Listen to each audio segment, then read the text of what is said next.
oncológicos que no van al dentista años, ¿no? Porque asocian una serie de impactos emocionales relacionados al cáncer, ¿no? Y es un tema poco hablado, es un tema poco hablado y además por ustedes mismos, ¿no? Porque no tienen muchas herramientas o no conocen de cuáles pueden ser las herramientas para tener ventilación emocional. Así es. Listo, entonces no sé si ya damos como inicio. Inicio. Demos Ya. inicio. Y yo voy admitiendo a las personas aquí. Espérenme, denme un momento.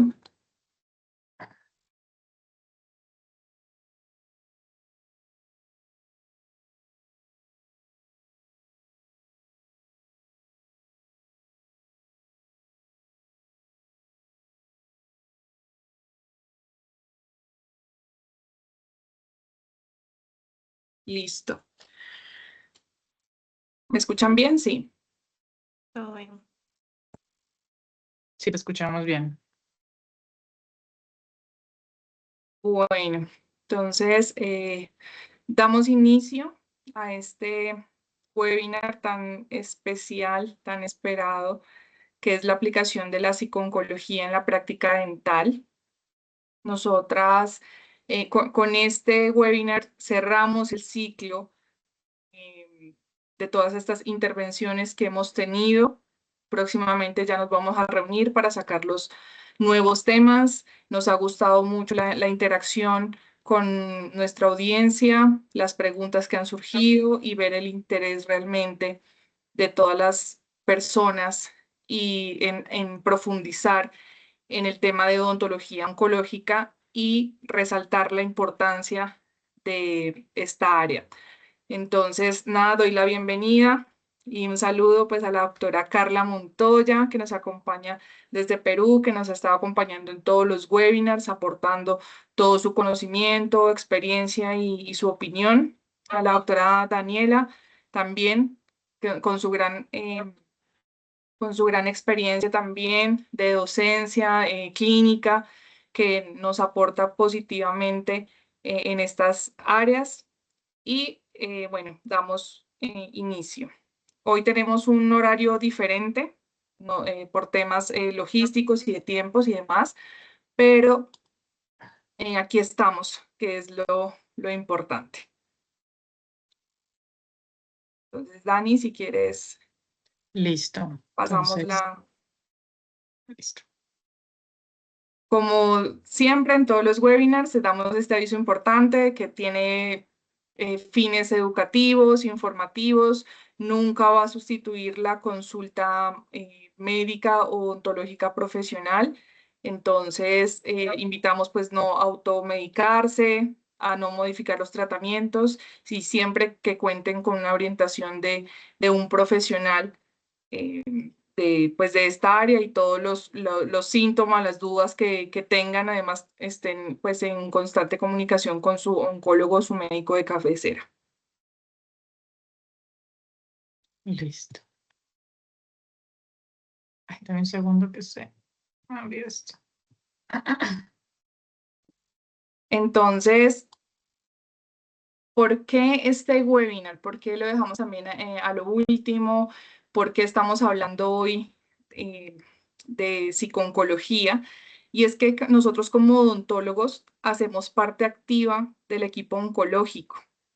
Nosotros estamos interviniendo en un momento de alta vulnerabilidad y nosotros deberíamos saber cómo manejarlo, cómo colaborar, cómo aportar para el paciente y obviamente ya de por sí nuestra área, nuestra carrera impacta en la calidad de vida, en la adherencia y en la autoestima. Entonces es un componente que suma y favorece en la atención de estos pacientes.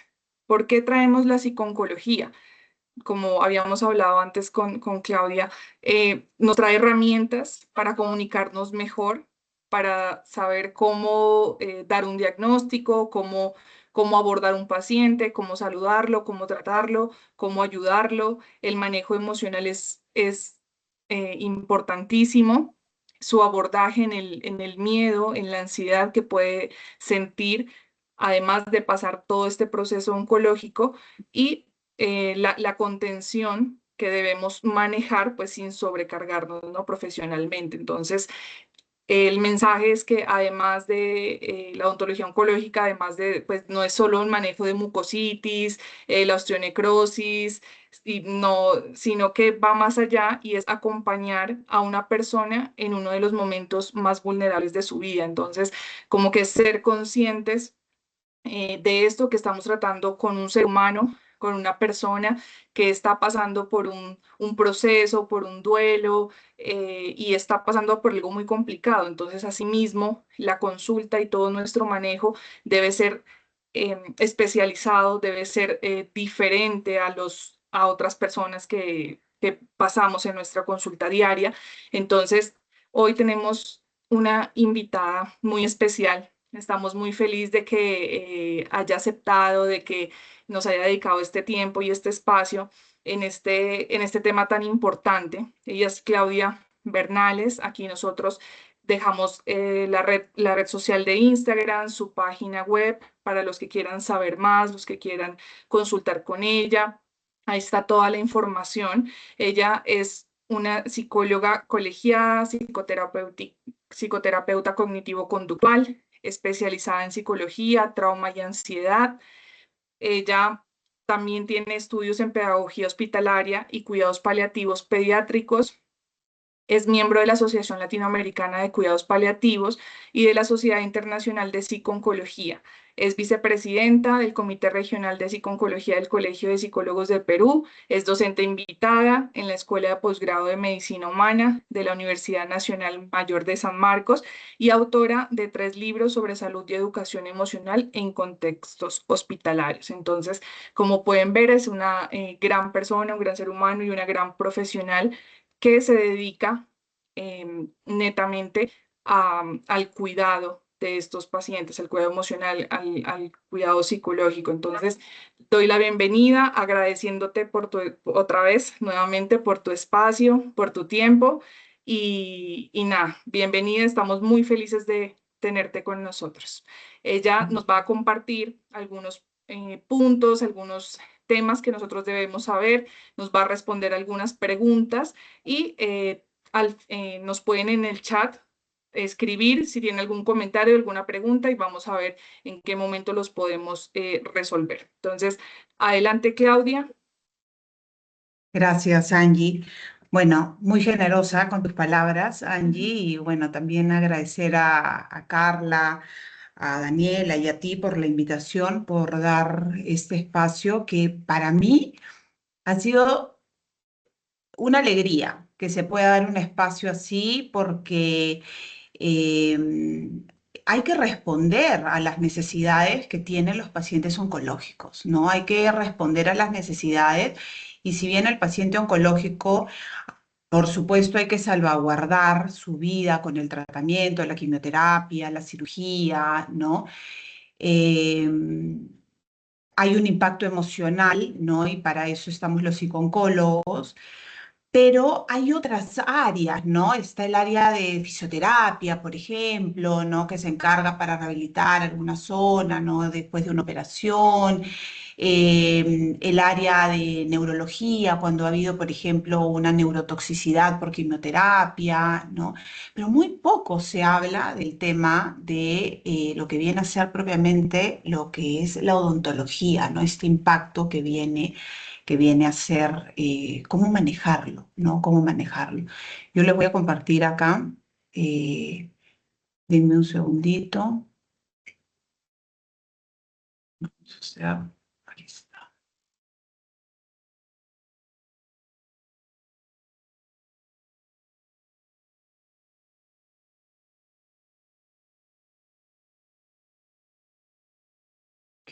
Ustedes me dicen si ya se está viendo. Sí, sí, ya se está viendo. Sí. Ok,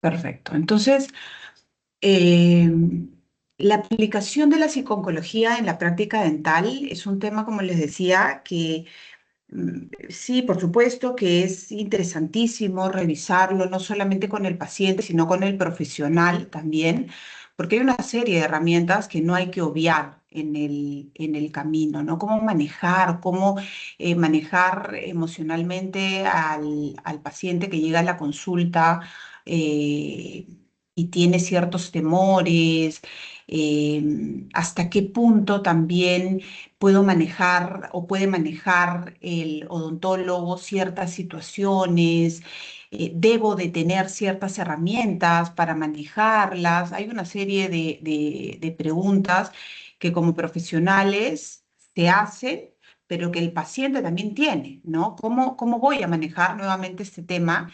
Y para eso hay que entender el impacto emocional del diagnóstico oncológico. Y desde ahí empezamos medianamente a entender por qué el paciente oncológico podría tener tanto temor a ir a una consulta odontológica o hacer un tratamiento, que muchas veces son tratamientos de rigor, que ya no pueden postergarse en odontología, ¿no? Entonces, y no va. Cancela las citas constantemente, ¿no? Y hay que entender a la persona en su contexto, qué es lo que ha pasado, ¿no? Entonces, hay que visualizar de que la persona cuando recibe un diagnóstico de cáncer va a asociar definitivamente en la mayoría de los casos eh, a la muerte, ¿no? Entonces el tema cáncer está muy relacionado con el término muerte, el concepto muerte, ¿no? Y de situaciones que pueden ser muy de blanco y negro, ¿no? Es decir, una persona recibe un diagnóstico y en automático la rutina cambia, la rutina de esa persona cambia, ya sea un adolescente, un adulto joven, un adulto mayor, no cambia su rutina, ¿no? Ese adolescente probablemente va a tener que dejar de ir al colegio y probablemente deja parcialmente los proyectos que tiene de universitarios. El adulto joven igual, si está terminando la carrera o si está estudiando una maestría o si es que está en algún plan laboral o algo por el estilo, también esa situación se ve interrumpida, ¿no? El adulto, si es que es padre de familia, madre de familia, miembro de un hogar, sostén económico, también hay una para laboral o hay un stand-by en lo que viene a ser las rutinas de la casa. Entonces, empezamos a ver cómo la dinámica familiar o la dinámica de la persona tiene una alteración que no es leve, es una alteración que es de alto impacto, es una alteración en la rutina que cuando hablamos de rutina, hablamos pues no solamente de una rutina laboral ni escolar, sino también una rutina económica, una rutina social, ¿no? Una rutina de proyectos a corto, a mediano o a largo plazo, entendiendo cuál puede ser la situación. Entonces, cuando una persona recibe los resultados de una biopsia y la sientan o lo sientan frente a un escritorio y el médico empieza a dar los resultados de esos exámenes y el resultado es positivo, es un resultado oncológico, la persona va a tener definitivamente un shock que puede llevarlo a no creer en la situación en la que está pasando. Y se puede dar lo que es la despersonalización, que en psicología se conoce como esta situación, que es un mecanismo de defensa en donde la mente, al no poder sostener la realidad, ¿no? eh, se despersonaliza, ¿no? Entonces, las personas que han pasado por eventos de altísimo impacto entenderán de que eh, es como si estuviesen viendo ese momento presente, como si fuese una película, como si estuviesen fuera del cuerpo, ¿no? Entonces, esa es la despersonalización que se da y eso se da por situaciones de alto impacto. Entonces, la persona va a tener un altísimo impacto que podría convertirse por supuesto, en un trauma emocional después, ¿no? Va a haber una tristeza, un enojo, una sensación de pérdida de control. Y cuando en la bibliografía dice sensación de pérdida de control, yo siempre me sonrío de lado porque no estoy de acuerdo con la palabra sensación de pérdida de control, porque hay una pérdida de control como tal. Hay una pérdida de control como tal y eso es lo que causa tanto enojo, eso es lo que causa tanta frustración, eso es lo que causa tanto malestar en la persona, porque pierde el poder decidir sobre sus rutinas, sobre su aspecto físico, porque va a haber un impacto en la parte física, ya sea por la alopecia, por una puesta de catéter, por una mastectomía, ¿no? Por un adelgazamiento. Entonces va a haber una imposibilidad para poder decidir sobre lo que está sucediendo sobre su propio cuerpo. Entonces, imagínense cómo ya la persona empieza a sentirse vulnerable, ¿no? Hay una ansiedad anticipatoria frente a tratamientos y las secuelas, como he escuchado que la quimioterapia cae mal, que voy a estar muchos días en cama, que podría terminar en emergencia.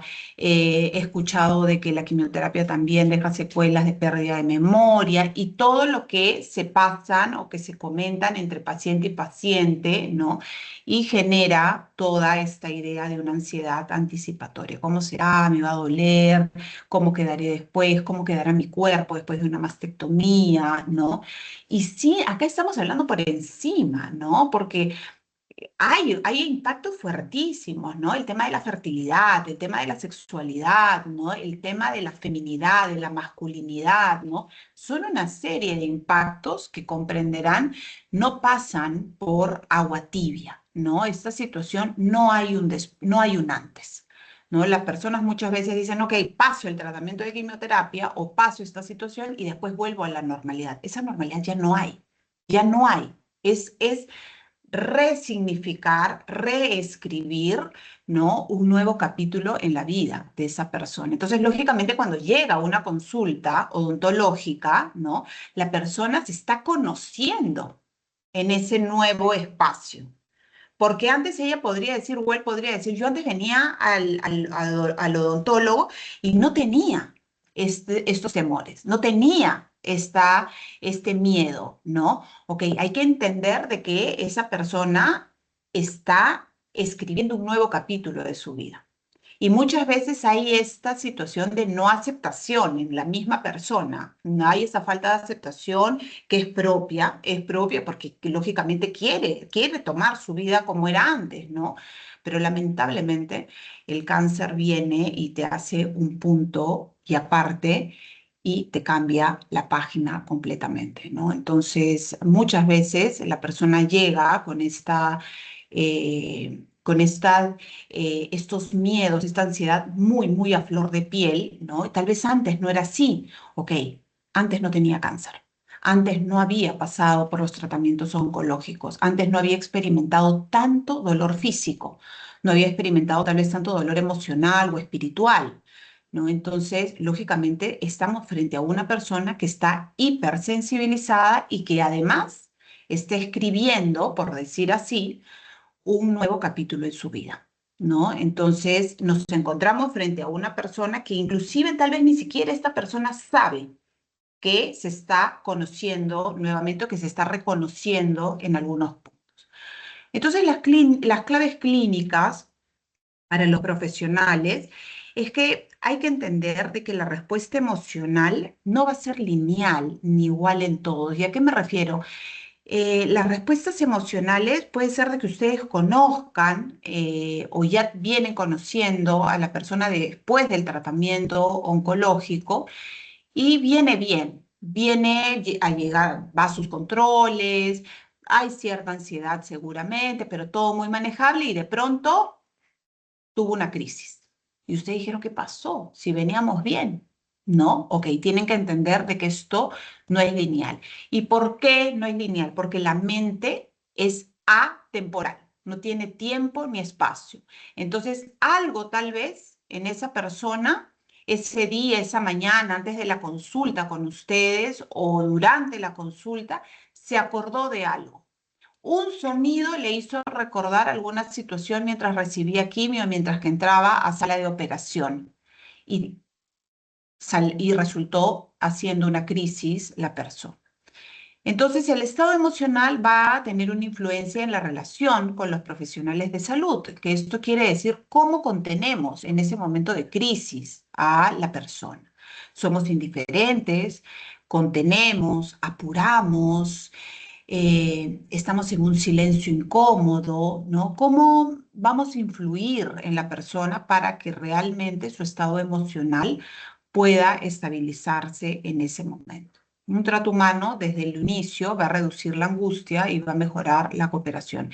Esto habla de la adherencia al tratamiento y ahora lo vamos a revisar un poco más a fondo, de que la relación que el paciente tenga con su odontólogo va a ser crucial, crucial, ¿no? Para que pueda reducir la vergüenza si por ahí quiere cancelar la sesión o la cita porque tiene miedo al dolor, porque no sabe si después va a tener mucho malestar después del procedimiento y tiene tanta confianza o se siente tan contenido por su odontólogo que le puede escribir y le puede decir: Daniela, no me siento bien hoy día, tengo miedo yo sé que hemos agendado un procedimiento hoy día, pero estoy muerta de miedo. No sé, me pongo a pensar en todos los dolores que he pasado antes, la puesta de las agujas, si lo asocio con la anestesia de ahora, ¿no?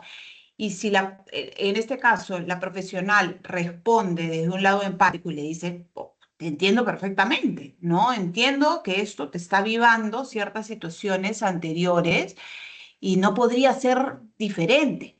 No podría ser diferente, más bien me llamaría la atención que no lo asocies, ¿no? Pero, ¿qué te parece si vienes a la cita que hemos hecho? Lo conversamos acá, te explico un poco más de qué va a ser el tratamiento. Quiero que sepas desde ya que te voy a hablar con claridad, ¿no? Te voy a decir cuáles van a ser, o te voy a repetir en todo caso cuáles van a ser los efectos secundarios, que son mínimos, ya te los mencioné, ¿no? Y que cualquier cosa tú sabes que me puedes escribir en cualquier momento. Ese puente.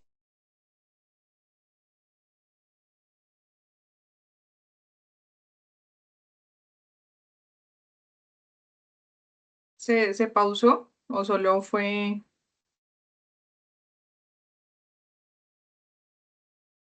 Ahora Sí, sí. parece como que hubiera tenido algún problema en la comunicación, de la conectividad de ella.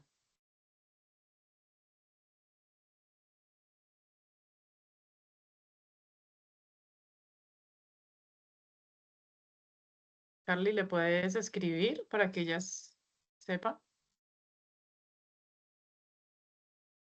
Que no vaya a ser que todavía esté conversando y nosotros perdiéndonos de todo. Sí, justo le acabo de escribir. Sí, si no vuelve a entrar.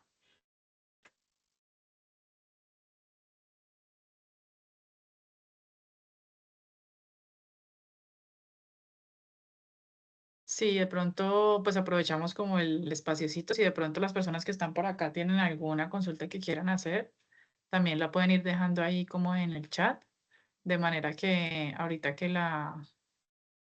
la invitada pueda volver a ingresar, pues que ella también pueda tener la oportunidad de irla mirando o que nosotros le vayamos Ujú, compartiendo. Si se les va ocurriendo perfecto. alguna pregunta o si tienen algún caso en particular de un paciente o bueno, o de un familiar o de ustedes mismos, pues irlo dejando ahí en el chat para que no se nos vaya a escapar. Ya, ahora sí. Sí, acá estamos.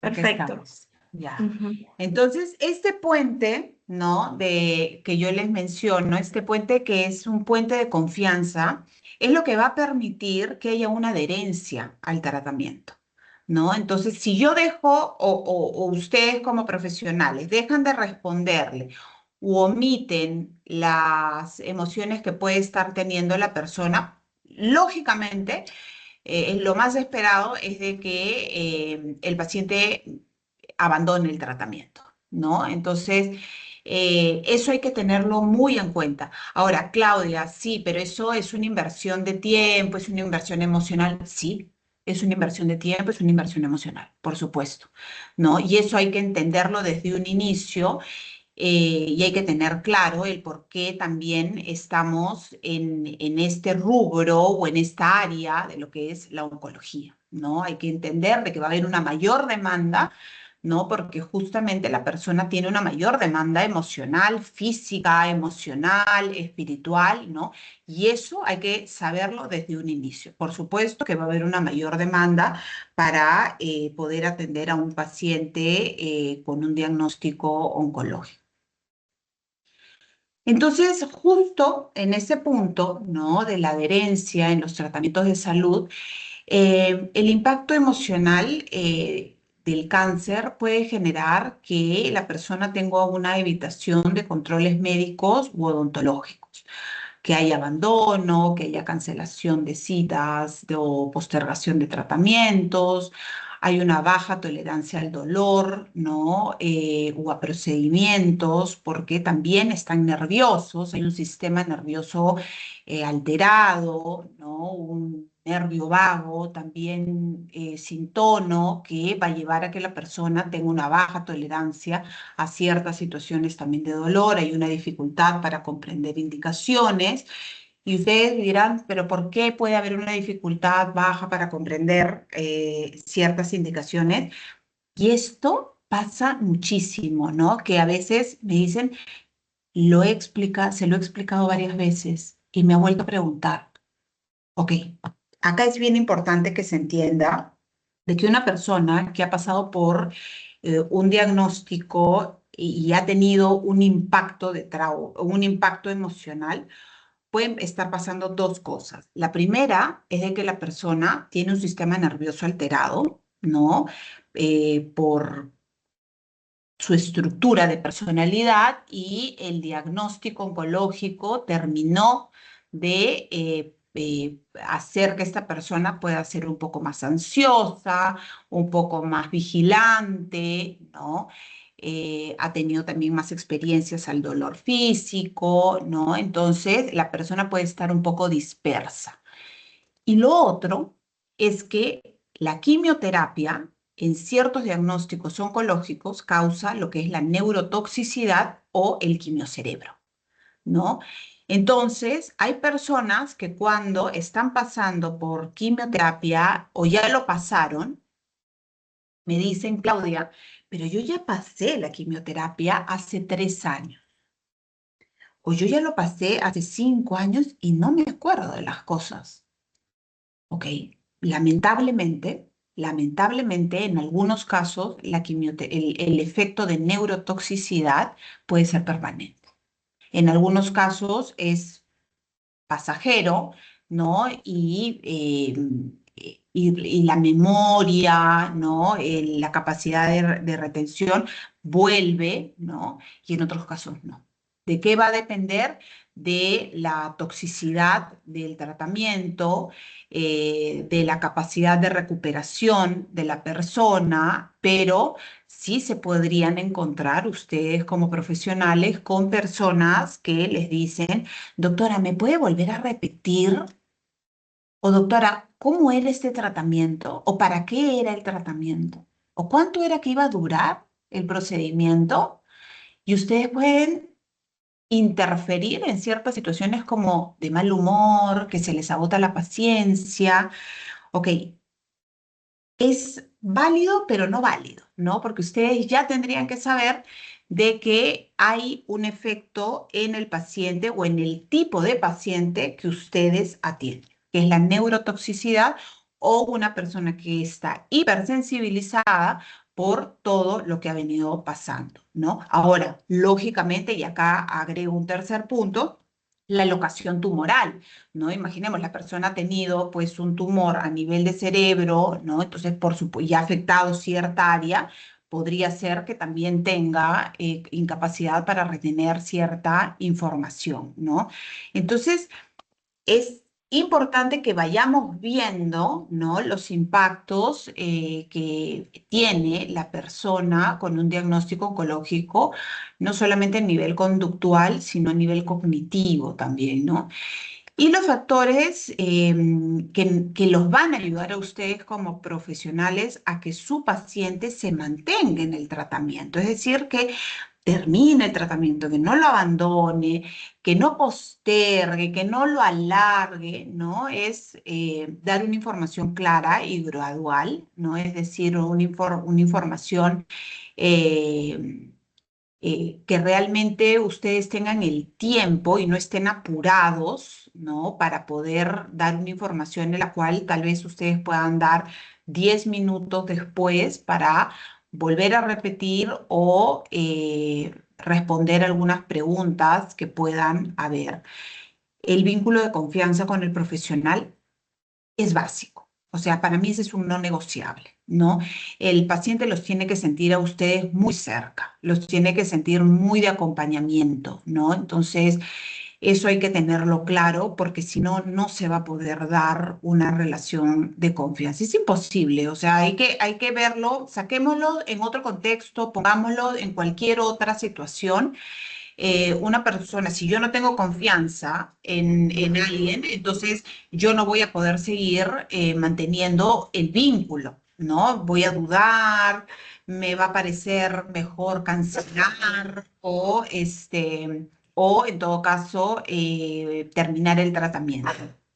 La sensación de seguridad emocional en la consulta, que es un poco lo que les vengo comentando, cómo se siente el paciente cuando les hace las preguntas o cuando está ahí, ¿no? Sienten de que ustedes son muy silenciosos, muy apurados, que no los entienden, ¿no? ¿Qué seguridad es la que ustedes le están transmitiendo al paciente en ese momento? Y la participación activa del paciente en decisiones, ¿no? Es decir, no darle solo una opción, ¿no? Sino tal vez ir de forma gradual y bastante gradual en el tema de lo que vienen a ser tratamientos o procedimientos para que el paciente pueda ir tomando decisiones según también sus propios ritmos emocionales, ¿no? Ahí les pongo que la adherencia no es solo conductual, es también emocional y relacional. O sea, imagínense, por supuesto, estoy segura de que un paciente oncológico que llega a la consulta odontológica es porque tiene algo que necesita atender, que hay algo que le está molestando, hay algo que le está doliendo y quiere hacerlo. Realmente quiere hacerlo, pero no puede. Emocionalmente no puede. Y si la relación con el profesional es baja, tampoco lo va a lograr.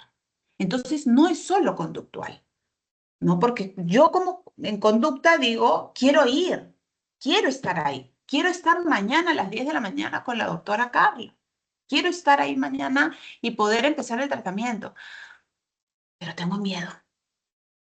Pero hay ciertas situaciones que no estoy segura si comentarle porque no sé si me va a entender. Entonces ahí nos damos cuenta de que no es solamente el paciente tiene que poner de su parte, no es solo eso, es mucho más. Entonces encontramos eh, este apartado que me pareció bien interesante sobre la ansiedad habitual versus la angustia oncológica, ¿no? ¿Cómo yo puedo identificar si la persona que viene a consulta odontológica tiene una ansiedad dental habitual que es eh,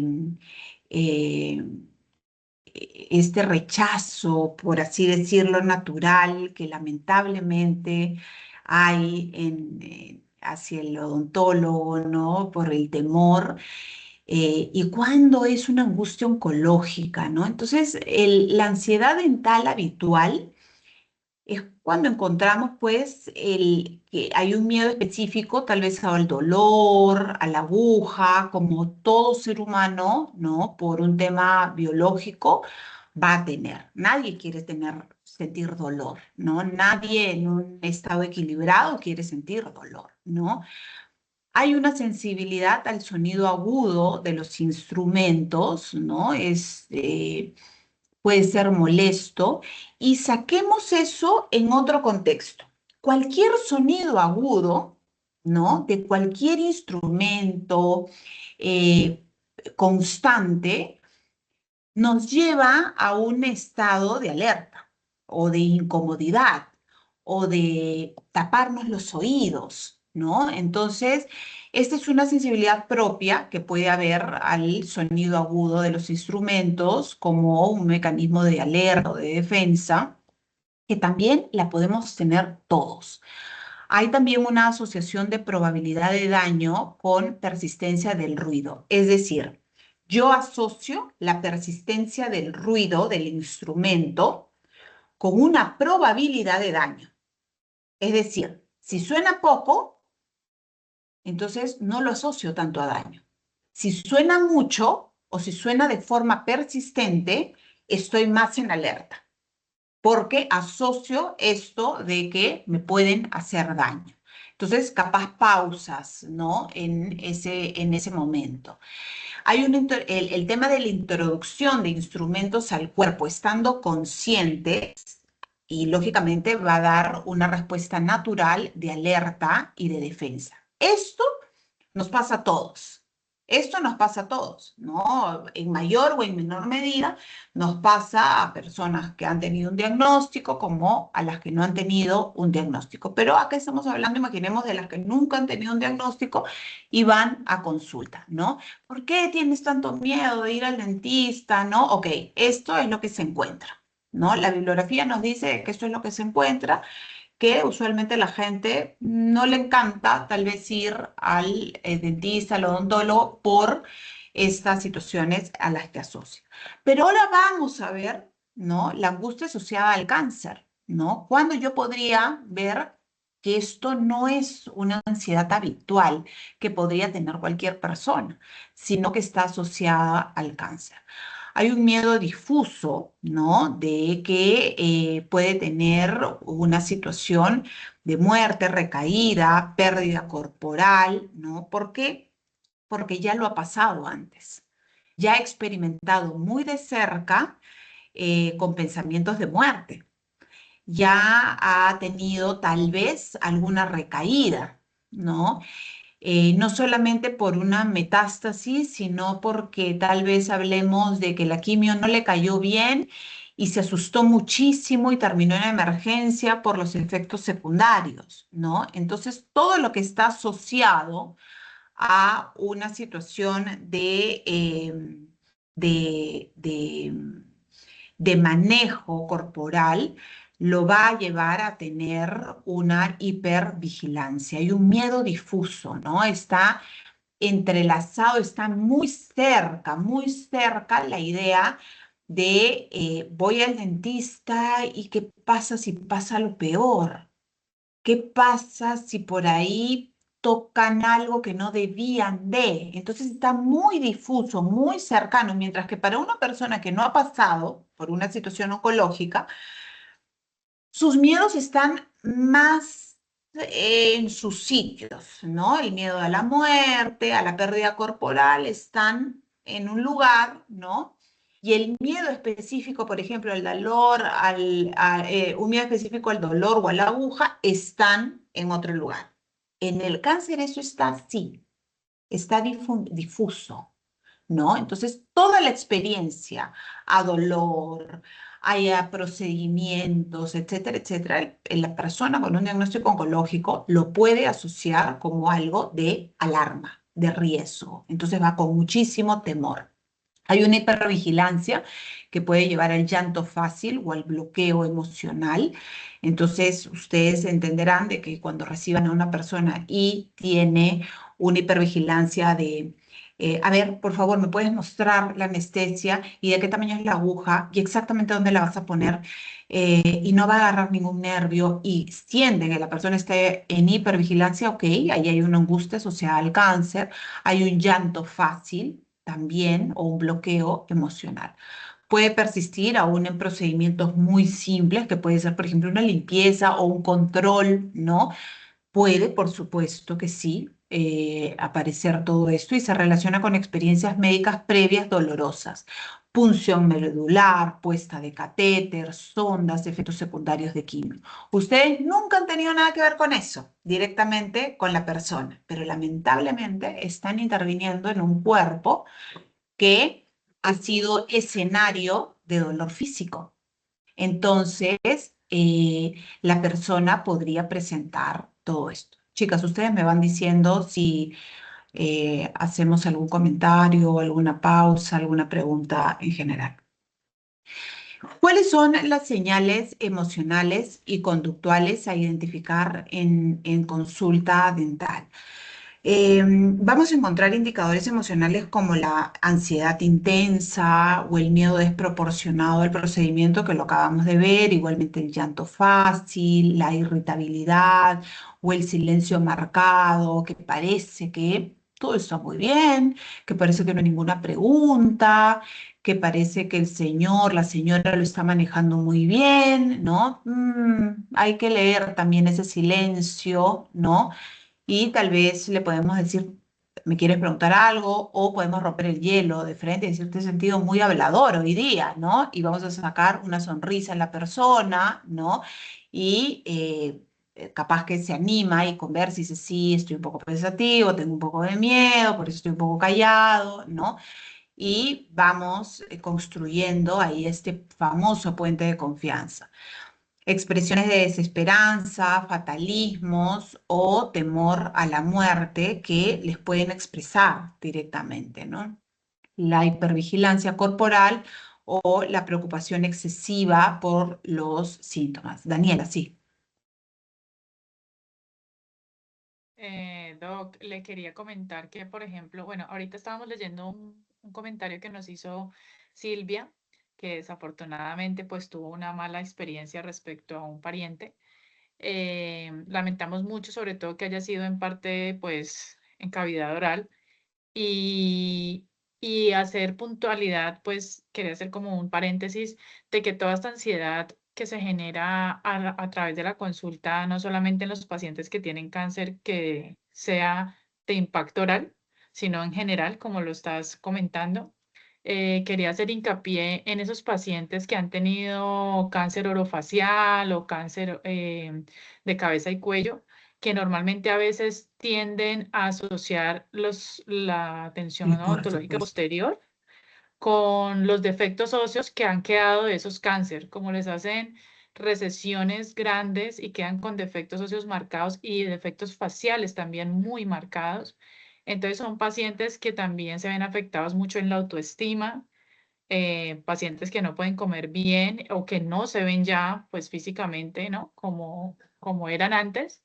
Entonces esa ansiedad y todo eso que nos estabas comentando, cuando llegan al odontólogo se multiplica porque pues ellos sienten que quieren buscar como una solución, o sea, que se les pueda devolver esa función que han perdido a nivel del sistema masticatorio, pero también a veces tienen como en contravía el miedo de volver al odontólogo por si de pronto le pueden dar nuevamente una mala noticia que tenga que ver también con el mismo tema. Es esa sensación como de quiero buscar ayuda en el tema, pero también me da miedo que también me digan que se ha activado el cáncer nuevamente o que ha aparecido una lesión en boca otra vez nueva. Entonces, pues era eso lo que quería como comentarte. Gracias, Daniela. Sí, es importantísimo lo que mencionas porque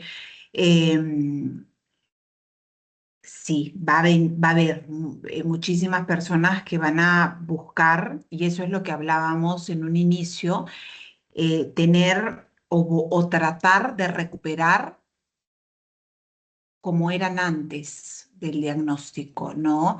No solamente desde lo emocional y rutina, sino desde lo físico, ¿no? Y ahí justamente está en poder hablar em,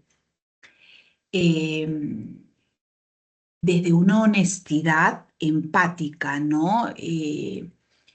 ¿Cuáles son los alcances que ustedes como profesionales tienen desde lo estético, hablando propiamente de eso, por ejemplo? o de lo que podría ser que lleve en todo caso, como tú mencionabas, em, eh, a nivel masticatorio, que decías, ¿no? Que hay personas que llegan y que quieren volver a recuperar todas estas funciones y que lamentablemente no lo van a poder lograr, ¿no? Entonces, el que se pueda hablar, y a veces hay esta falsa idea de que si el profesional habla con cierta honestidad, es probable de que el paciente ya no regrese. Y eso es falso,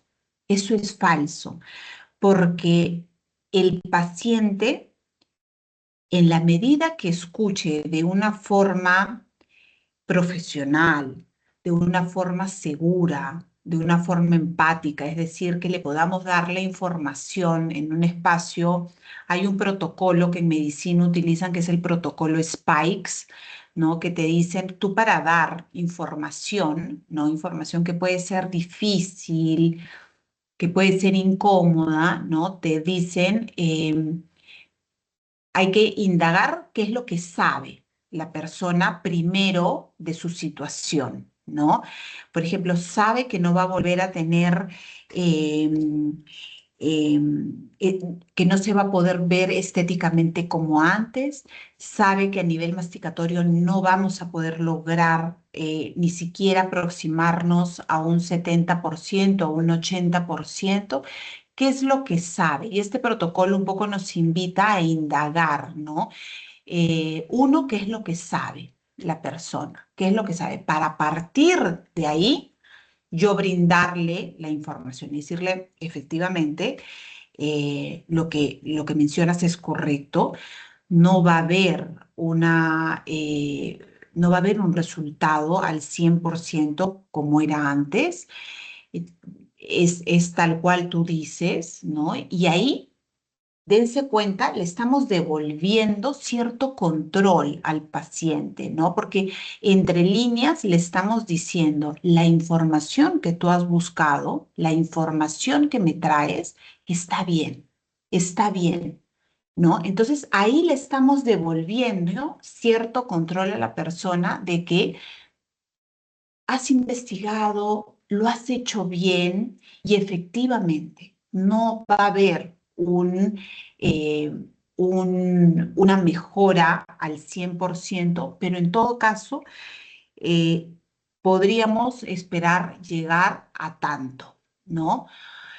Luego, este protocolo nos habla de que toda esta información hay que darla en un lugar privado, en un lugar donde no haya demasiada gente o en todo caso no haya gente desconocida, ¿no? Porque la persona podría sentirse impactada si es que no sabía de lo que se le está mencionando, tal vez necesita llorar en ese momento, permitirle también que esté acompañada de una o dos personas de su confianza, ¿no? Y así el protocolo finalmente nos dice, y hay que dar el espacio para todas las preguntas que puedan haber, entendiendo de que no vamos a cambiar esa realidad. Entonces, cuando nosotros entramos a nuestra consulta, ¿no? Yo desde la psico-oncología, ustedes desde la odontología oncológica, el médico desde su consulta oncológica, entramos a nuestra consulta entendiendo de que no vamos a poder cambiar esa realidad, entonces empezamos nuestro día con una honestidad, ¿no? Y empezamos a mencionar al paciente todo el procedimiento y qué es lo que se va a lograr y lo que no se va a lograr. Y hay lo que les decía, esta idea de que capaz el paciente se termina yendo o no continúa el tratamiento. No es así. Ahí lo que estamos haciendo es construir puente de confianza. Y al darle tiempo a la persona para que nos pregunte, darle el espacio si quiere, no sé, por ahí llorar un poco, no apurarlo, eh, ahí estamos construyendo un hermoso puente de confianza entre el profesional y el paciente, ¿no? Entonces, eh, van a haber momentos difíciles, por supuesto, van a haber momentos difíciles en los que vamos a apretar dientes, pero es lo que nos toca, es la labor que hemos elegido, son las especialidades que hemos elegido y tenemos que entender de que van a haber días que pueden ser muy desafiantes también para ustedes como profesionales, ¿no? Entonces, em, y otra cosa, Daniela, que mencionabas, es de que también van con este temor de que qué pasa si le encuentran algo al paciente, ¿no? Alguna lesión que podría ser sospechosa. Sí, por supuesto, eso también puede pasar.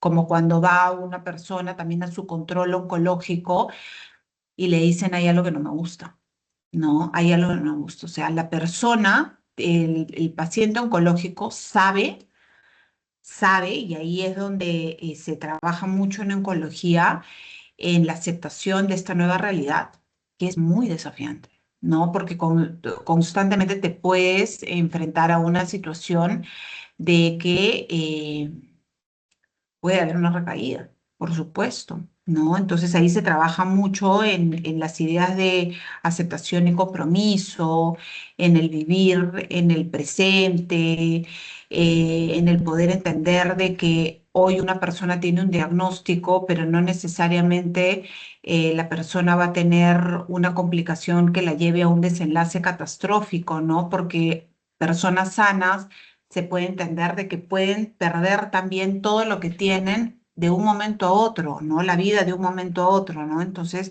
es un trabajo difícil, ¿no? El que se da a nivel emocional, porque lo que les decía hace un momento, ¿no? No hay un antes, no hay un antes. Y mientras más la persona se resista a seguir escribiendo en la misma página, más se va a demorar, lógicamente, y va a ser más doloroso poder aceptar la realidad. Porque el cáncer es así, viene y te hace un punto y aparte y te voltea la página. A pesar de que tú estabas con el lapicero en mano, te pasa la página.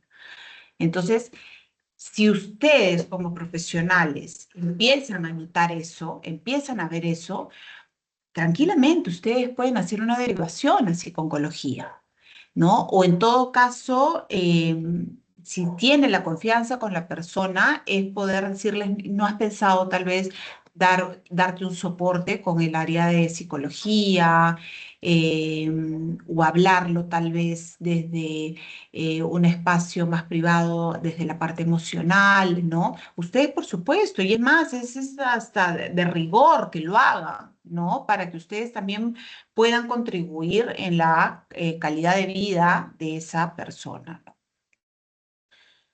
Entonces, la comunicación empática y la contención emocional en consulta es un poco lo que veníamos conversando, ¿no? ¿Qué ayuda realmente? Vamos a buscar escuchar sin interrumpir ni minimizar, ¿no? Tal vez en la primera consulta la persona nos va a querer contar todo y más, y se encontrarán personas que se acuerdan de la fecha de su diagnóstico, del día que le dieron el diagnóstico, el día que lo operaron, el día que recibió quimio, ¿no? Y ahí empezamos a ver, pues, cuán presente todavía podría ser que la persona tenga todo el proceso de quimioterapias, de la cirugía o el impacto como tal del diagnóstico.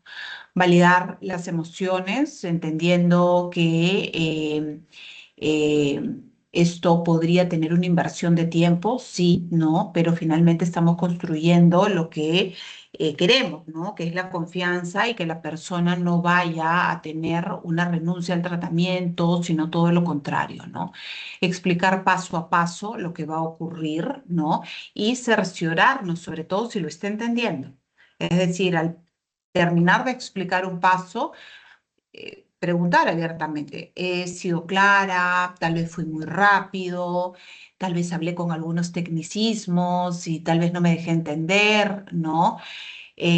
Para que la persona sienta Hay personas que son muy tímidas o tienen mucha vergüenza y dicen, no le quiero preguntar otra vez a la doctora, de estar apurada, ¿no? Entonces, ustedes dense el tiempo para hacer pausas y que la persona les pregunte.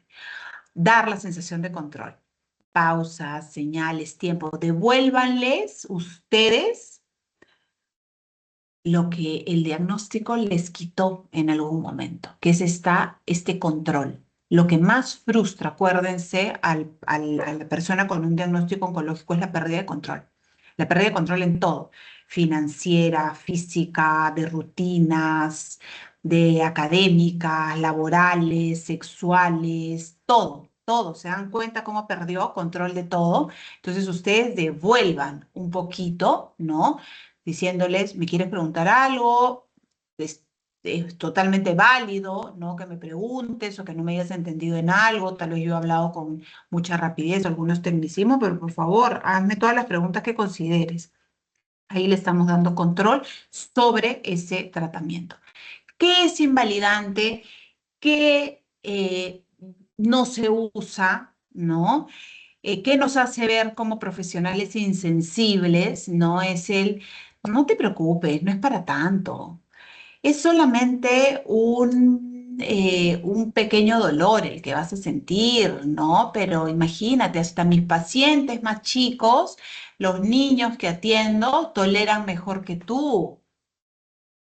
Entonces empezamos a creer de que eso nos va a ayudar. Y la verdad es que si nosotros revisamos un poco y decimos, ¿de dónde nos saldría hablar así? Nos sale porque no tenemos herramientas para poder llegar al paciente. Nos sale porque hablamos desde lo superficial, ¿no? Desde lo que no queremos que nos incomode o no queremos que nos quite mucho tiempo o no queremos ahondar mucho o quiero ya que se apure la consulta, ¿no? Entonces, desde ahí sale, ¿no? Entonces, el poder prestar atención en ese momento, explicando, validando las emociones. Si la persona, por ejemplo, me hace una crisis en plena consulta odontológica o en pleno procedimiento, hay que ayudarlo con una respiración guiada, por lo menos de 1 minuto, respiraciones en tiempos, ¿no? Em, inhalo en 3, retengo en 4, exhalo en 6, ¿no? Y así lo hacemos por 1 minuto, ¿no? Vamos a ver cómo la persona sí se calma, pero claro, es una inversión de 1 minuto o tal vez es una inversión de 5 minutos extra que voy a tener en mi consulta, pero la tengo, ¿no? Porque eso es lo que le va a dar justamente la tranquilidad al paciente, a la persona. Hay que hablar en un tono lento y predecible. Hay que utilizar un tono de voz amigable, sin tecnicismo. Más bien, yo tengo la doctora con la que dicto clases en San Marcos, la doctora Garaycochea, siempre dice que hablar con muchos tecnicismos habla del ego del profesional. Y yo sí lo creo. La persona que habla con demasiados tecnicismos en su consulta con el paciente, más habla del ego que de lo que realmente quiere transmitirle a su paciente, ¿no?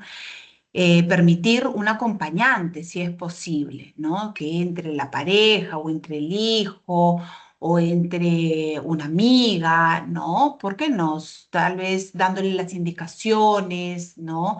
Explicándole un poquito más, va a ayudar muchísimo a que se pueda llevar a cabo la consulta o el procedimiento. Estrategias breves de contención emocional. Vamos a nombrar la emoción, ¿no? Veo que esto te está generando mucha alerta, mucha ansiedad, o me equivoco, tú me dirás, ¿no? Pero algo muy amigable, ¿no? Que no lo sienta como que se le está observando de forma categórica, ¿no? Sino, me parece, o tal vez me equivoco, eh, tú dime, ¿no? Y ahí la persona se animará y dirá, sí, estoy ahorita muerta de miedo o muerta de ansiedad, ¿no? Ok, ¿quieres que paremos unos minutos? Sí, ok, paramos, no pasa nada. ¿Quieres sentarte un poquito, reincorporarte? Le pasamos la voz a tu esposo, a tu pareja, a tu hija que está afuera, todo eso le va a dar otro tipo de atmósfera al momento de la consulta o el procedimiento. Hay que validar sin minimizar ni corregir la emoción, como les decía hace un momento, no es para tanto, es solamente un ratito, no te pongas así. Mi paciente que acabo de atender, que tiene 10 años, tiene mejor manejo que tú. Ok, y ya está de más saber de que eso eh, habla justamente de la falta de herramientas que tenemos como profesionales. Unas pausas conscientes, hay que ofrecer micropausas durante el procedimiento, que es lo que les decía. Hay que acordar una señal de detención, ¿no? En la mayoría de los casos, los odontólogos dicen, me levantas la mano, ¿no? Me levantas la mano si es que quieres que paremos o algo por el estilo, está muy bien, hay que recordarlo también. Podemos hacer ahí una pequeña broma y le decimos, me levantas las dos manos, si quieres el pie también, ¿no? Yo paro en ese momento y ahí bajamos la ansiedad del momento. Hay que hacer una regulación fisiológica simple, una respiración guiada, como les decía, 2 o 3 ciclos lentos, es decir, 2 veces repetimos o 3 veces repetimos. Hay que indicar exhalaciones más largas que inhalaciones. Mi exhalación siempre tiene que ser más larga que la inhalación, ¿no? Y esto se ve mucho también en las prácticas de mindfulness, ¿no? Como las inhalaciones y las exhalaciones le terminan dando tono al nervio vago, ¿no? Y esto hace de que la persona sienta una regulación que es visible en ese momento. Una información clara y anticipada, qué vamos a hacer, cuánto va a durar, qué puede sentir, ¿no?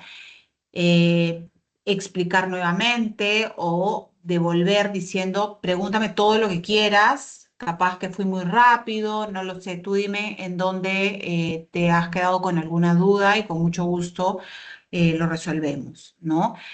Hay que devolver control al paciente. Es algo que no me canso de decir, lo de devolver control al paciente. Hay que permitir elegir. Podemos poner ritmo, es decir, voy a utilizar el sonido. Yo sé que el sonido del instrumento te puede causar un poco de ansiedad. ¿Te parece si tú me levantas la mano cada vez que quieras que pare? Ok, perfecto, ¿no? Ahí le damos un poco de ritmo, música, ¿no? ¿Tienes alguna música que te guste? Sobre todo si vemos pacientes que están hipervigilantes, pacientes que vemos que están muy nerviosos en la consulta, que es tal vez la primera vez que vienen, ¿no? ¿Quieres algún tipo de música? ¿Te gusta tal vez que pongamos de fondo algo que, no sé, te trae buenos recuerdos, que te hace sentir que estás en la playa súper relajada? Y ahí vamos rompiendo hielo, ¿se dan cuenta? Vamos ayudando a que la persona que se siente entendida, ¿no? Cuando quiere iniciar, que si bien eso no se puede manejar del todo, pero le decimos, ¿te parece si ya iniciamos? ¿Quieres tomarte un par de minutos? ¿No? Ahí le damos control. Esto va a reducir la ansiedad y por supuesto, va a mejorar la cooperación. Esto es un sí o sí.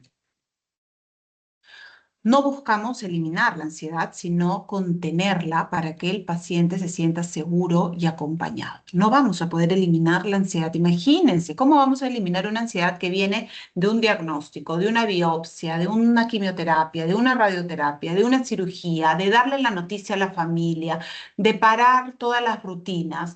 Todo eso generó en una persona una bola de nieve inmensa de ansiedad. Eso no lo vamos a poder o no lo van a poder reducir o eliminar, mucho menos en una consulta, ni en 2, ni en 3. Probablemente la persona va a tener que aprender a vivir con cierto nivel de ansiedad, ¿no? Entonces, nosotros o ustedes en consulta odontológica, lo que hay que buscar es contenerla para que el paciente se sienta seguro y acompañado.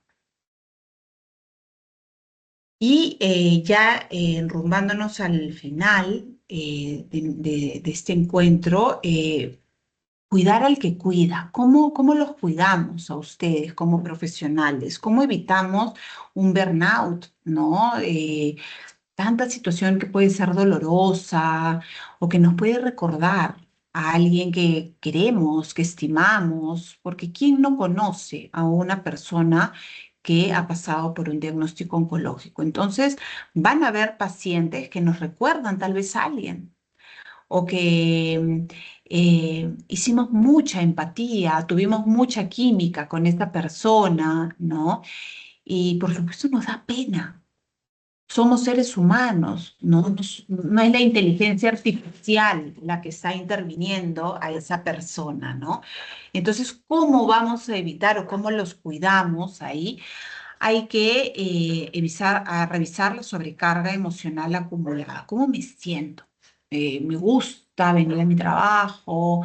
¿Me siento útil? ¿Siento que aporto? ¿Siento que ayudo realmente en la vida de las personas? Eh, Hay que revisar la fatiga por compasión, ¿no? La fatiga por compasión es el que constantemente en tiempos de COVID, en tiempos de pandemia, hubieron muchísimos papers de investigación sobre el desgaste en el personal justamente por la fatiga de compasión. Constantemente estoy expuesta al sufrimiento humano y la exposición al sufrimiento humano es lo que más lleva al burnout en el profesional. Entonces, si yo como profesional me estoy dando cuenta de que no estoy sabiendo manejar el sufrimiento humano, ¿no? Porque constantemente lo estoy viendo, ¿no? Tengo que buscar herramientas. Despersonalización o distanciamiento afectivo. A veces decimos, este doctor o esta doctora es sumamente frío, no sonríe para nada, o no permite ni siquiera una conversación ni nada. Ese es el distanciamiento afectivo y eso hay que entenderlo, no solamente pasa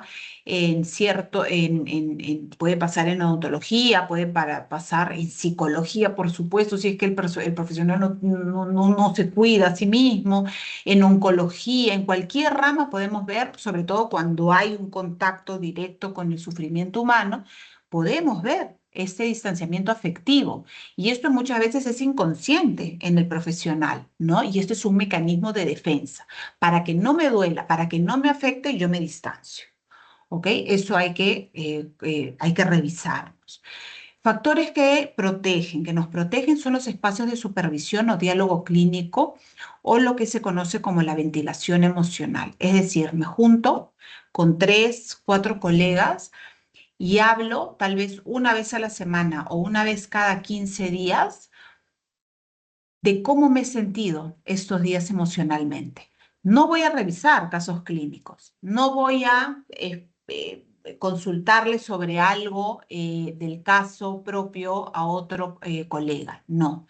Voy a juntarme con otros colegas, ya sea virtual, ya sea por un rato por el WhatsApp o ya sea tomándonos un café. Yo siempre voy a apostar por lo presencial cuando es emocional y decir, esta semana la tuve fatal, fatal con un paciente, la verdad me dio muchísima pena, eh, eh, me ha pasado cierta factura porque he estado pensando cómo estará, tiene un diagnóstico un poco complejo, y eso es lo que me ha movilizado estos días.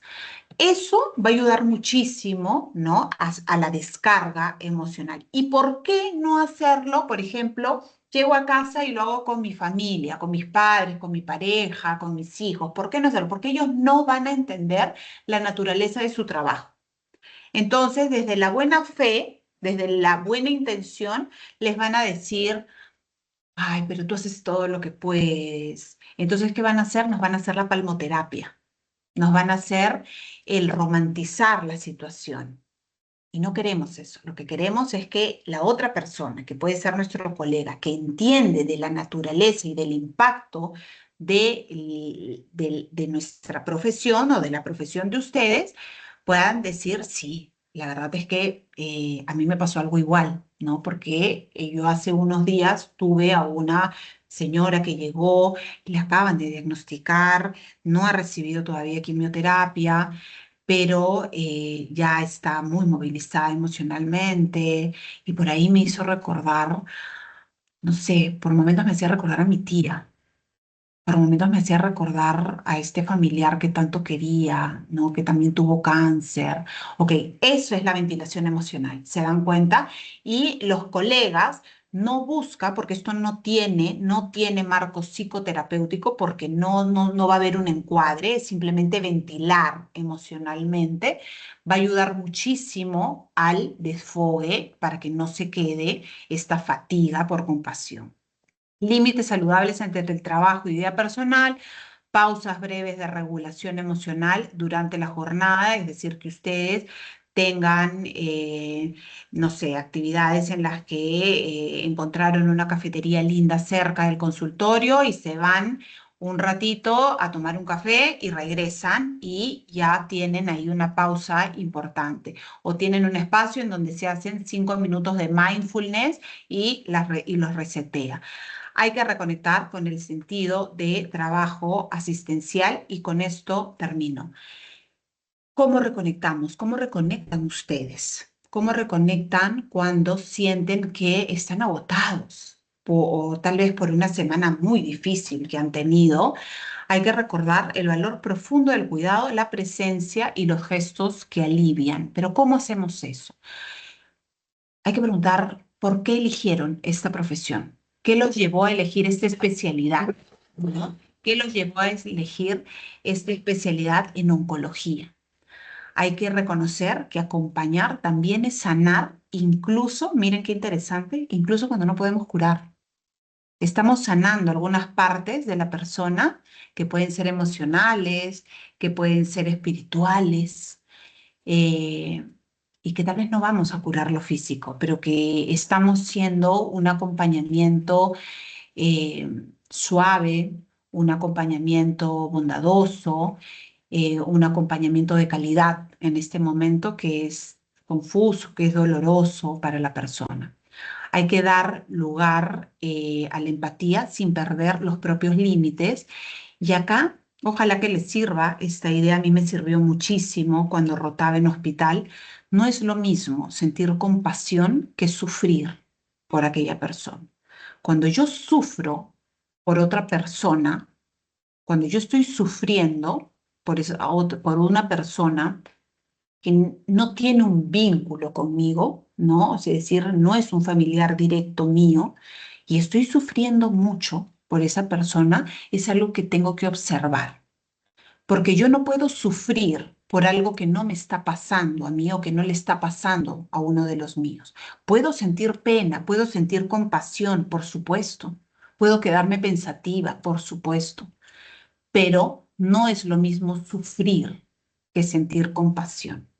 Yo sufro si me está pasando algo a mí. Yo sufro si le está pasando algo alguna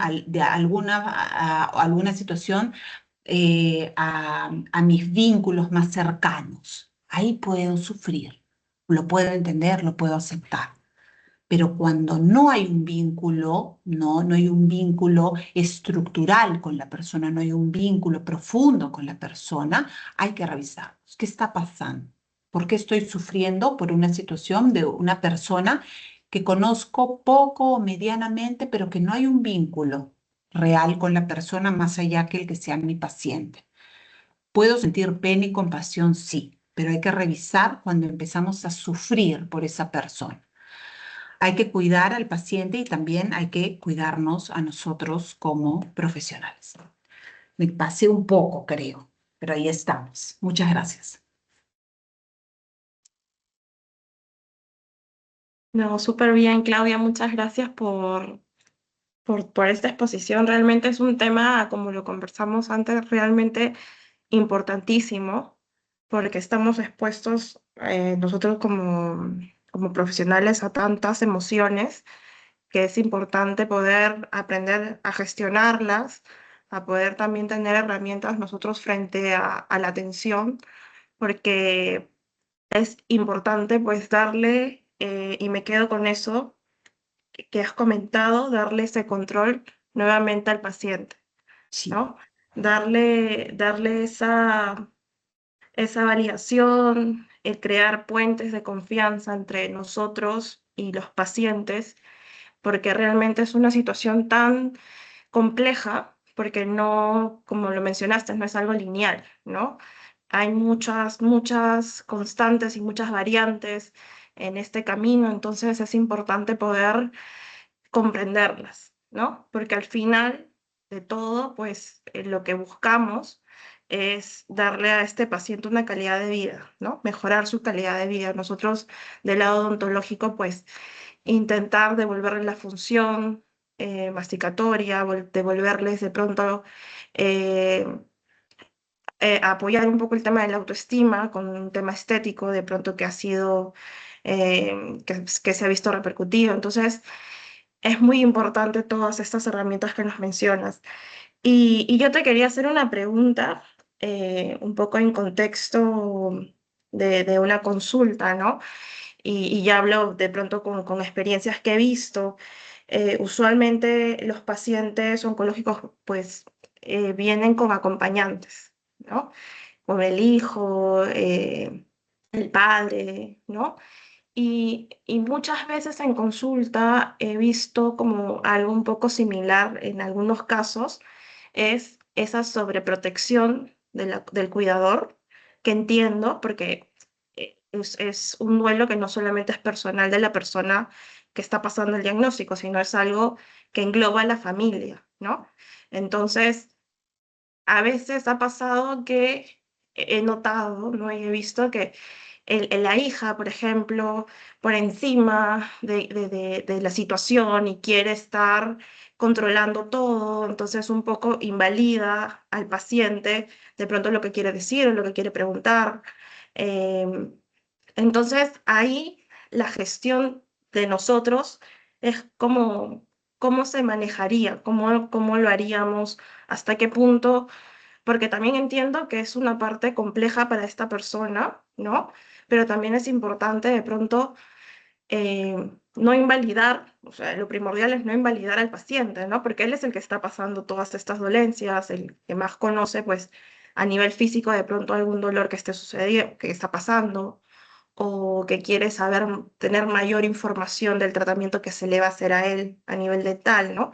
Y me ha pasado varias veces que es la hija o el papá que quiere controlar toda la situación, ¿no? Entonces, ahí es un poco como cómo manejar esta situación. Sí, y eso es algo con lo que van a lidiar ustedes siempre, ¿no? Encontrarse en consulta con un familiar que puede también estar muy alerta a lo que está sucediendo y nuevamente es lo que tú decías en el inicio, Carla, ¿no? Es devolverle el control a la persona, es decir, nosotros le podemos responder imaginemos, vamos a poner el ejemplo de la hija, ¿no? Le respondemos a la hija, sí, ¿no? Pero redireccionamos, ¿no? Nuestra mirada y nuestro no verbal, es decir, nuestro cuerpo, buscamos redireccionarlo hacia nuestro paciente, hacia el consultante, ¿no? Y decirle, eso está claro, no tanto, devolverle ese control a la persona. Le respondemos a la hija, ¿no? Y volvemos nuestra mirada al paciente, ¿no? Nuestro no verbal, que es el cuerpo, las manos, ¿no? A la persona. Ahora, es fundamental que el hecho, y acá repito algo que les dije en un momento, el hecho de que haya honestidad y que ustedes sean claras como profesionales, a la previa, por ejemplo, están en la consulta explicando sobre un procedimiento que se va a realizar en los siguientes días, estaría muy bien, ¿no? Y sería importantísimo que desde la honestidad y desde la claridad se le explique ahí a la familia, si está la hija, si está la persona con el diagnóstico oncológico, la importancia que si va a venir acompañada, sea de una persona que le vaya a dar tranquilidad en ese momento. No romanticen al paciente oncológico. no lo romanticen o no romanticen la situación de familiar del paciente oncológico de decir, tengo que hablarle con plumas y algodones a la familia, tengo que hablarle muy dulcemente, muy... No, no, no hay que caer en eso, ¿no? Podemos hablar con mucha empatía, ¿no? Con mucha claridad, pero siendo también honestos en aras a qué? A darle tranquilidad al paciente al momento del procedimiento. Entonces, se dice previamente en la consulta, es importantísimo que vean quién va a ser la persona que te va a acompañar, dirigiéndonos a la persona, al consultante, el paciente, ¿no? Es importante que, imaginemos que la hija está al costado, nos dirigimos a la persona. Es importante que revises quién sería la persona que te va a acompañar, porque en ese momento tú vas a estar más nerviosa. Y si tú traes a una persona que está igual, un poquito menos de nerviosa que tú, o tal vez por ahí van, se dan ahí tas con tas, no te va a ayudar mucho. Entonces es importante que tú elijas de las personas que te puedan acompañar, quién va a ser la persona que te puede dar mayor seguridad, mayor confianza en ese momento. Y ahí estamos hablando con claridad. Ahora, si es la hija la que va a acompañar, porque no hay otra persona, a la hija le está llegando esa información que ustedes están dando. Entonces sabe que se tiene que autorregular. Y si en ese momento la señora, la paciente nos dice, va a ser mi hija la que va a venir, ok, entonces nos podemos dirigir y decirles a ella con toda claridad, ¿no?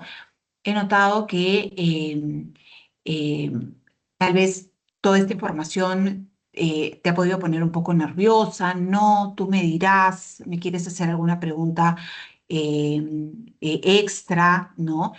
Eh, te digo esto con mucho respeto, con mucho respeto, porque es importante que tú estés, si tú vas a acompañar a tu mamá en este procedimiento, que tú estés súper clara, porque en ese momento lo que vamos a necesitar es de que ella esté tranquila, ¿no?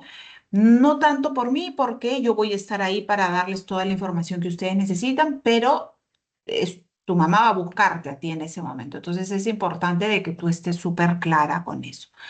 Ahí no estamos hablándole mal a la familia, no estamos faltándole el respeto, no estamos siendo poco empáticos, no estamos minimizando lo que pueden estar sintiendo. Estamos buscando salvaguardar la tranquilidad de nuestro paciente para el momento del procedimiento.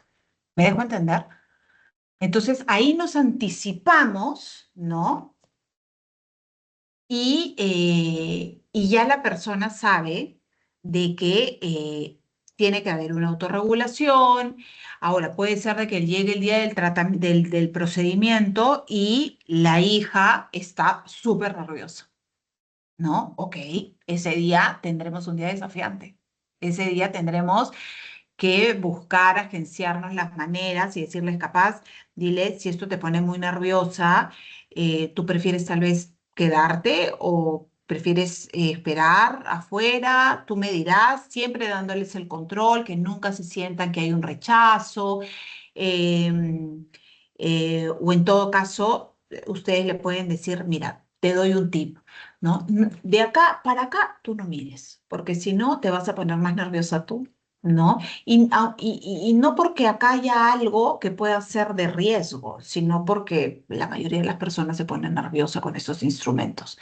Entonces, de esa forma, nosotros le damos cierta seguridad a la familia, pero no hay que romantizar la idea de que una familia que está pasando por un procedimiento oncológico se le tiene que hablar con demasiada suavidad, ¿no? Eso más bien los lleva a victimizarse.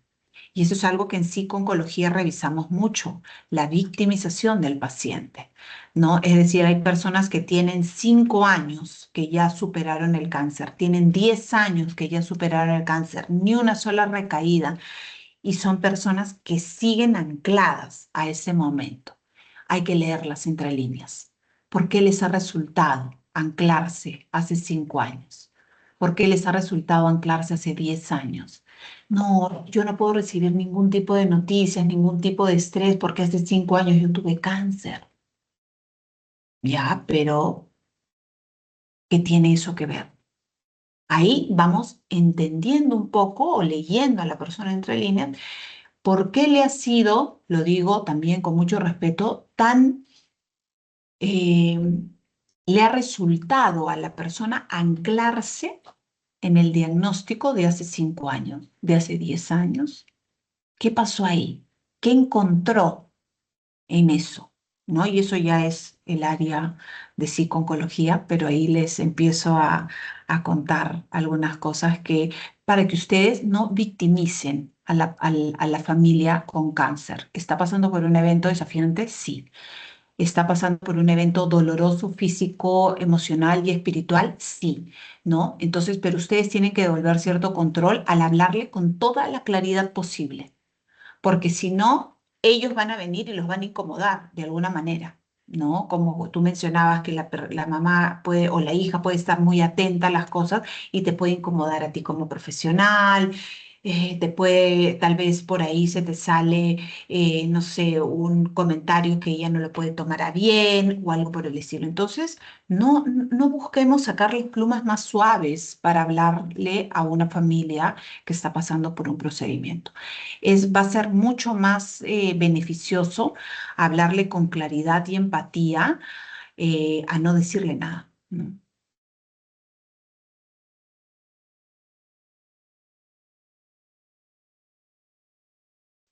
Gracias, Claudia. Gracias. Yo tengo como un comentario aquí, no sé si Daniela también tenga algún último comentario para ir cerrando. Me parece muy importante lo que tú dices de leer entre líneas. O sea, realmente nosotros como odontólogos tenemos que estar con los ojos muy abiertos, leyendo también la comunicación verbal y no verbal de los pacientes.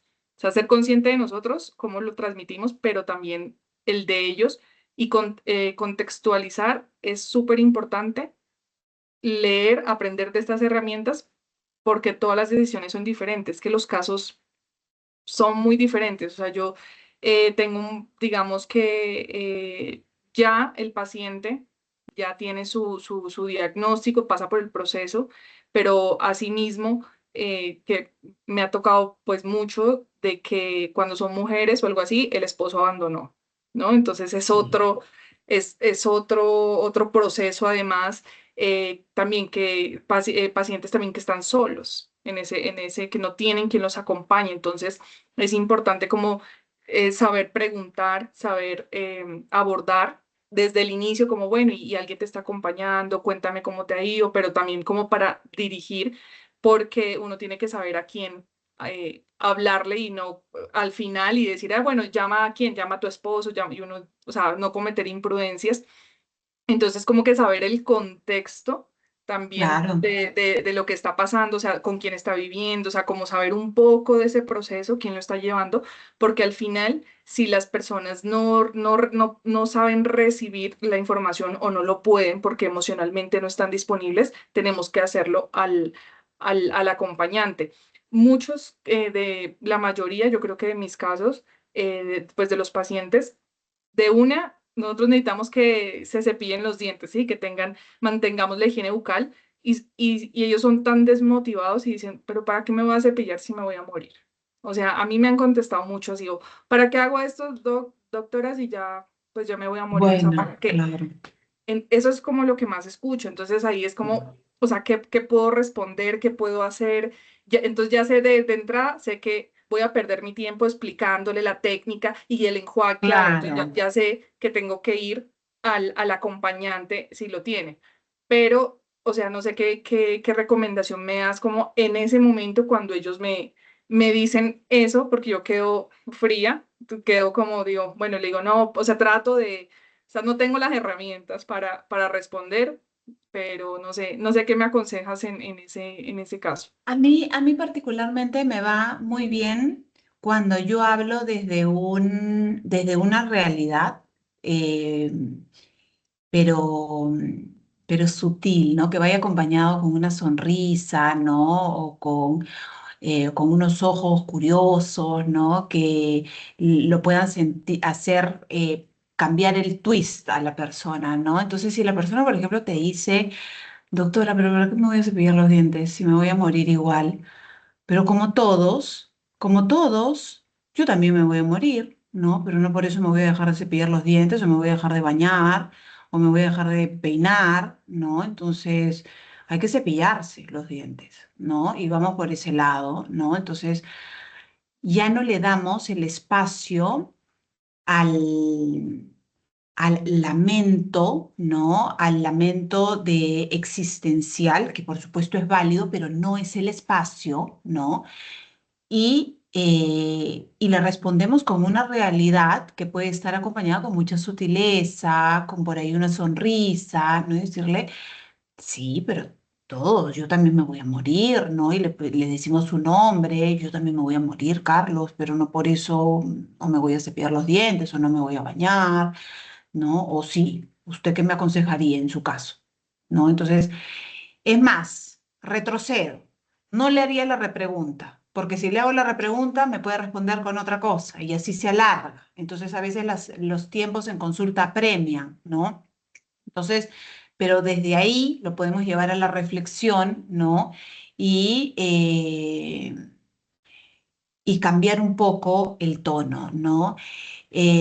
Cuando tú dices hay que leer entre líneas, ¿no? Sí, efectivamente hay que leer entre líneas, pero también hay que entender de que no es el trabajo de ustedes hacer un análisis clínico de psicoterapia, ¿no? Porque ustedes no tienen los conocimientos, no tienen las herramientas para eso y ustedes se pueden también sentir frustrados. Entonces, leer entre líneas tal vez el no verbal, con quién viene, seguramente hay una ficha previa, no saber ahí podemos poner un apartado de decir si alguien lo acompaña, quién sería, ¿no? Si después leemos y que no ha puesto a nadie, preguntarle abiertamente, preguntarle, ¿no? Veo que no puso acá a nadie, lo quiere mantener así, sí, ok, perfecto, entonces ya sabemos de que es una persona que se va a venir a atender sola, ¿no? Pero no romantizar, no sentir esta situación, hay que enfocarnos en el trabajo que nosotros o que ustedes vienen a hacer, ¿no? Que es aliviar a la persona ante una dolencia física que tiene, en consecuencia le va a traer un alivio también emocional, tranquilidad, etcétera, etcétera, ¿no?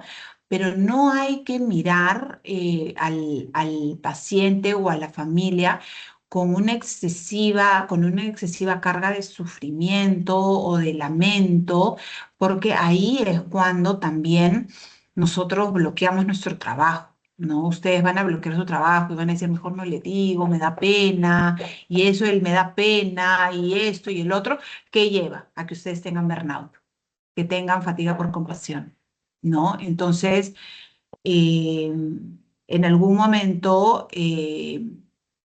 van a haber casos dolorosísimos para ustedes, sí, por supuesto, es una especialidad difícil, la oncológica, pero bueno, habrán otros momentos en los que cual ustedes saldrán sintiéndose que lograron todo y más, ¿no? Y así se compensa el día a día, ¿no? Y en general, la vida es así, ¿no es cierto? La vida es así, hay momentos que pueden ser muy difíciles y hay otros momentos que pueden ser muy simpáticos, ¿no? Y la vida se compone de eso, ¿no? Y hay que verlo también desde la especialidad, ¿no? Desde la especialidad, entendiendo que no vamos a poder curar a alguna persona, pero que vamos a aliviar, que vamos a sanar un poco, ¿no? No sé si tienen alguna No, otra pregunta. no, yo quería ya como para darle el cierre, pues agradecerte. La verdad que aunque nos extendimos, me parece maravilloso todo lo que pudimos compartir, todos los puntos como neurálgicos que tocaste, tanto de la parte del paciente como de la parte del odontólogo.